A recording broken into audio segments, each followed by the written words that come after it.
नमस्कार दोस्तों। तो कैसे हैं आप लोग। मैं आज आपके लिए ट्रिग्नोमेट्री की वीडियो लेके आया हूं। आज के इस वीडियो को अंत तक देखिए और उसके बाद आप बिल्कुल नहीं बोलोगे कि मुझे sine theta cos theta trigonometry बिल्कुल नहीं आती है। तो दोस्तों बिना किसी देरी के शुरू करते हैं। दोस्तों सबसे पहले ट्रिग्नोमेट्री की शुरुआत होती है यार उनके वैल्यू से। तो मैं सबसे पहले आपको उनकी वैल्यू बता देता हूँ। आज वैल्यू बता रहा हूँ, कभी नहीं भूलोगे ज़िंदगी में, हमेशा याद रहेगी। ऐसी इस तरीके से इस ट्रिक से आपको वैल्यू बताऊंगा। तो दोस्तों सबसे पहले हम जीरो से शुरू करते हैं। ये साइन थीटा है, ये 0 डिग्री। तो साइन जीरो की वैल्यू होती है 0। साइन जीरो की वैल्यू होती है 0। अब मैं आपको एक ट्रिक से बताता हूँ। साइन जीरो जीरो हो रहा है तो साइन 90 क्या होगा, 1 है कि नहीं है। छोटे से लेकर बड़ी वैल्यू तक जाता है ये साइन का मान, ठीक है। या और कॉस जाता है बड़े से लेकर छोटी की तरफ। तो साइन जा रहा है, सबसे छोटा मान होता है साइन का 0 और सबसे बड़ा मान होता है 90 पे 1। वैसे ही अब कॉस का 0 है तो कॉस साइन का 0 है तो कॉस 0 का क्या होगा, 1। ये दोनों क्या होते हैं, एक दूसरे के अपोजिट होते हैं। तो साइन जीरो जीरो तो कॉस जीरो क्या होगा, 1।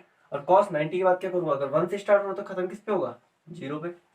सिंपल सी बात है, 0 से स्टार्ट हो रहा है 1 पे खत्म हो रहा है, 1 से स्टार्ट हो रहा है 0 पे खत्म हो रहा है। इस तरह से टेबल चल रही है। ये तो हुए 0 और 90 की वैल्यू। अब मैं साइन 30 की बताता हूँ आपको। साइन 30 में क्या होगा, साइन 30 की वैल्यू होती है 1/2। ठीक है, ये तो आपको याद करनी पड़ेगी। साइन 30 की वैल्यू तो 1/2 और साइन 45 की वैल्यू होती है 1/√2।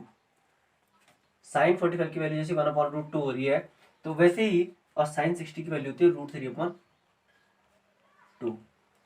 साइन 30 की वैल्यू 1/2, साइन 45 की 1/√2, साइन 60 की √3/2। बस ये तीन वैल्यू आपने याद कर ली ना भाई सब, तो आपको सब याद होगी। अब देखो कैसे, साइन 45 और कॉस 45 इन दोनों की वैल्यू होती है बराबर। 1/√2 और 1/√2 दोनों की वैल्यू बराबर होती है 45 पे। साइन और कॉस की वैल्यू 45 पे बराबर होती है 1/√2 1/√2। अब ये √3/2 है, ये आ जाएगा इधर टेढ़े में। जो इसका 60 होता है वो इसका 30 होता है। जो साइन का 60 होता है वो कॉस का 30 होता है। और जो साइन का 30 होगा वो कॉस का 60 होगा। ये 1/2 आ जाएगा इधर। तो यहाँ से ये ऐसे में यूं करके आ गया और यहाँ से ये ऐसे में आ गया। तो ये अल्टरनेटिवली चल गए और बीच की वैल्यू बराबर होती है। बस कुछ नहीं करना आपको, इधर की वैल्यू इधर कर देनी है और इधर की वैल्यू इधर कर देनी है और बीच की वैल्यू तो बराबर होती है बस। और टेन 30 में क्या होता है, टेन थीटा में होता है 1/√3। टेन थीटा की वैल्यू थी 1/√3। और अगर टेन थीटा की वैल्यू 1/√3 हो रही है तो इसको हम अब ऊपर का है जो 1 इसको यहाँ लिख देते हैं, जो नीचे का है √3 उसको लिख देते हैं यहाँ। बस सिंपल सा है। 1/√3 वैल्यू होती है 30 की। इसको सेपरेट करना है हमने, ऊपर वाली वैल्यू लिखनी है यहाँ पे और √3 वैल्यू लिखनी है यहाँ पे। दोस्तों ये बहुत ही ईजी वे है, इससे ईजी वे कुछ नहीं हो सकता। अब मैं आपको बताऊँ टेन टेन जीरो की वैल्यू। देखो दोस्तों, जैसे कि आपको पता ही होगा टेन थीटा बराबर होता है हमारा sine theta upon cos theta. Sine theta upon cos theta होता है। तो अगर टेन जीरो है, टेन जीरो है, अगर यहाँ पे थीटा की वैल्यू मैं जीरो रख रहा हूँ तो साइन भी क्या लूंगा, जीरो, और कॉस भी क्या लूंगा, जीरो। थीटा ही तो है, थीटा सबका बराबर ही तो होगा। साइन थीटा और टेन थीटा और sine theta upon cos theta. Zero zero zero. Sine zero की वैल्यू कितनी बताई मैंने, जीरो। और कॉस जीरो की वैल्यू कितनी बताई, 1। और 0/1 क्या होता है, 0। तो कितनी आ गई इसकी वैल्यू, 0। अब मैं टेन टेन जीरो की वैल्यू तो मैंने बता दी। टेन 90 की वैल्यू बताता हूँ आपको। टेन 90 बराबर क्या होगा, साइन 90 अपॉन कॉस 90। साइन 90 कितना होता है, साइन 90 देखो 1 अपॉन कॉस 90 क्या होता है, कॉस 90 0। 1/0। और आपको बताइए जीरो से अगर किसी को डिवाइड करते हैं तो क्या आता है, इन्फाइनिटी। तो ये क्या आ गया हमारा, इन्फाइनिटी आ जाएगा। तो ये आपका हो गया हमारा इन्फाइनिटी वाला। तो टेन 90 बराबर हो गया इन्फाइनिटी। तो ये मैंने आपको बेसिक सी टेबल बताई sine theta cos theta tan theta की वैल्यू की। तो दोस्तों अब मैं आपको बताता हूँ साइन थीटा कॉस थीटा क्या होता है। दोस्तों मैं बताऊंगा आपको साइन थीटा कॉस थीटा और टेन थीटा की वैल्यू किस तरह से हम निकालते हैं किसी एक ट्रिग्नोमेट्री में। ये जो sine theta cos theta tan theta ये जितनी भी वैल्यूज होती है ये सब किस में एग्जिस्ट करती है, हमारे जो हमारा समकोण त्रिभुज होता है, राइट एंगल राइट ट्रायंगल होता है। देखो जैसे ये मैंने एक ट्रायंगल ले लिया जिसका है ABC। ओके दोस्तों, तो इसमें जो ये होता है इसको कहते हैं हम परपेंडिकुलर। ओके, और इसको कहते हैं हम हाइपोटेनस और इसको कहते हैं हम बेस। ठीक है दोस्तों, हिंदी में बता दूं मैं तो इसको कहते हैं लंब, इसको कहते हैं आधार और इसको कहते हैं कर्ण। ठीक है दोस्तों, तो जैसे कि आपको पता ही है पाइथागोरस में क्या होता है, इसमें होता है लंब का स्क्वायर प्लस आधार का स्क्वायर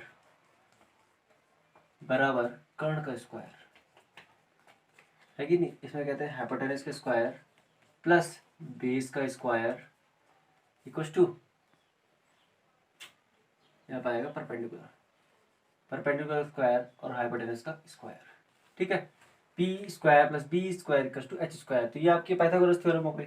अब मैं बताता हूँ आपको मेन फंडा क्या है इसमें। साइन थीटा, साइन थीटा बराबर क्या होता है, साइन थीटा बराबर होता है आपका परपेंडिकुलर अपॉन हाइपोटेनस, लंब बटे कर्ण, लंब बटे कर्ण, ठीक है दोस्तों।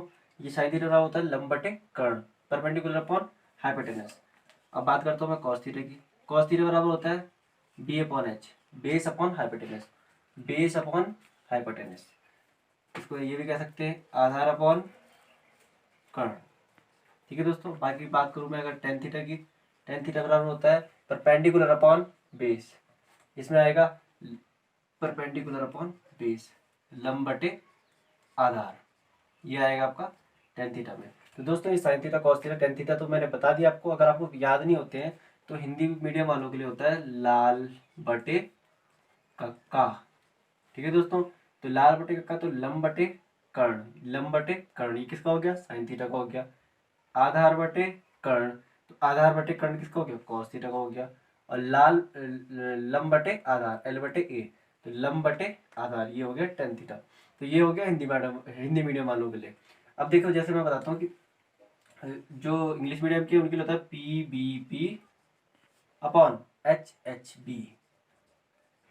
इसको अगर आपने याद कर लिया तो पी अपॉन एच क्या होगा, पी अपॉन एच हो जाएगा साइन थीटा का, B upon H, B upon H हो जाएगा कॉस थीटा का, और पी अपॉन बी किसका हो जाएगा, टेन थीटा का। तो इस तरीके से हम sine theta cos theta tan theta की वैल्यू हम पुटअप कर देते हैं। ये जैसे यहाँ पे 2 सेंटीमीटर 4 सेंटीमीटर 5 सेंटीमीटर ये दिया होता है, तो इसको हम इसकी वैल्यू में पुटअप कर देते हैं और साइन थीटा की वैल्यू निकाल लेते हैं। अब मैं बात करता हूँ कि साइन थीटा की अपोजिट वैल्यू कौन कौन सी होती है।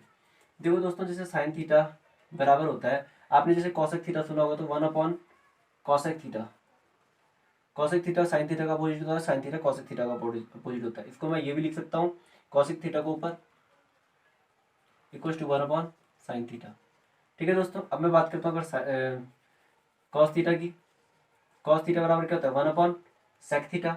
कॉस किसका उल्टा होता है सेक थीटा का, तो इसको भी मैं सेम इसी की तरह लिख सकता हूँ, सेक थीटा को इधर और वन अपॉन कॉस थीटा को इधर, ठीक है दोस्तों। साइन थीटा हो गया कॉस थीटा हो गया। बात आई अब टेन थीटा की, टेन थीटा किसका अपोजिट होता है वन अपॉन कॉट थीटा का होता है। इसको भी मैं ऐसे लिख सकता हूँ cot theta equal to one upon tan theta. तो इस तरीके से ये साइन का, साइन कॉसेक का उल्टा होता है, कॉस सेक का उल्टा होता है और टेन कॉट का उल्टा होता है। तो ये सब तो ठीक है, पर अब जैसे मैंने वैल्यूज की बात करी, एग्जाम्पल साइन 30, साइन 30 डिग्री की वैल्यू जो मैंने बताई, आप वीडियो रिवाइंड करके फिर से देख लीजिएगा।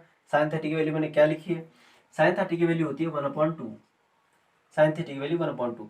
अब मैं अगर मैं बोलूँगी कॉसेक 30 की वैल्यू क्या होगी भाई साहब, कॉसेक 30 की वैल्यू, तो कॉसेक 30 की वैल्यू क्या होगी, इसका just opposite one upon two. Opposite क्या होगा कि इसको हमने सीधा एक के बट्टे में रख देना है, एक के अपॉन में रख देना है, ठीक है। जो साइन 30 की वैल्यू है उसको हमने वन अपॉन के अपॉन में रख दिया। अब क्या होता है दोस्तों, ये देखो ये है आपका मीन बट्टा, ये है आपका मीन बट्टा। इसके अपॉन में, जिसके अपॉन में कुछ नहीं होता उसके अपॉन में हम क्या लेते हैं वन लेते हैं। तो ये तो ऑलरेडी अपना एक वन है, इसको मैंने यहाँ पे लिख दिया, और इसके अपॉन में मैंने वन भी ले लिया, और ये हुआ आपका मेन बट्टा ये वाला, और ये क्या है वन अपॉन टू, ठीक है दोस्तों। इसको बहुत बेहतरीन तरीके से समझना दोस्तों, क्योंकि ये बहुत इंपॉर्टेंट है, पूरी मैथमेटिक्स में आगे आपके यूज होने वाला है। अब ये है वन अपॉन वन, तो वन अपॉन वन लिखा मैंने इंटू वन अपॉन टू है ना, तो वन अपॉन टू ऊपर जाके क्या हो जाएगा, रेसिप्रोकल हो जाएगा, उल्टा हो जाएगा, तो इसको मैं लिख दूंगा टू अपॉन वन। जब मेन बट्टे से ऊपर फ्लिक खाती है ना डिजिट, तो वो क्या हो जाती है टू बाय, वो उल्टी हो जाती है, तो टू बाई वन, तो टू वन जा टू और वन वन जा वन, तो ये क्या हो गया टू। तो कुल मिला के बात ये है, जो कॉसेक 30 की वैल्यू आई वो आई टू, साइन 30 की वैल्यू वन अपॉन टू थी, इसका जस्ट हमने टू ऊपर करना है वन नीचे करा तो टू आ गया, ठीक है दोस्तों। तो इस तरह से हमारी सारी वैल्यूज ऐसी उल्टी होती है। जैसे मैंने ले लिया सेक 30, सेक 30 की वैल्यू क्या बताई, जैसे कि मैं बताता हूँ सेक 30 की वैल्यू इसने दे रखी है, जैसे कॉस 30 की होती है आपकी रूट थ्री अपॉन टू, तो इसकी हो जाएगी टू अपॉन रूट थ्री। देखो कॉस 30 क्या होती है,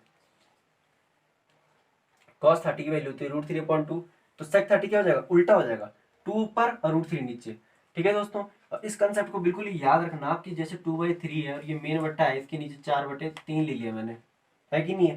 तो ये किस तरीके से सॉल्व होगा, ये सॉल्व किस तरीके से होगा मैं एक और बार बता देता हूँ आपको कि ये कई बार आएगा आपकी मैथ्स में, और आपको यहाँ पे फर्स्ट नीचे अच्छे से आपको आना चाहिए। तो अभी क्लियर करा देता हूँ। तो 2/3 ऊपर आ गया इंटू, अब ये मेन बट्टे से ऊपर लिखा आएगी ना डिजिट जब, तो उल्टी हो जाएगी फिर 3/4, पहले 4/3 थी 3/4 हो जाएगी। तो 3 से 3 कैंसिल हो जाएगा और 2 2 जा 4, तो 1/, क्या बचा 2, है कि नहीं है। 2 2 जा 4, 3 से 3 कैंसिल हुआ, ऊपर कुछ नहीं बचा, तो ऊपर एक एक बचेंगे, 1 1 जा 1 और 2 1 जा 2, तो 1/2 आ गया।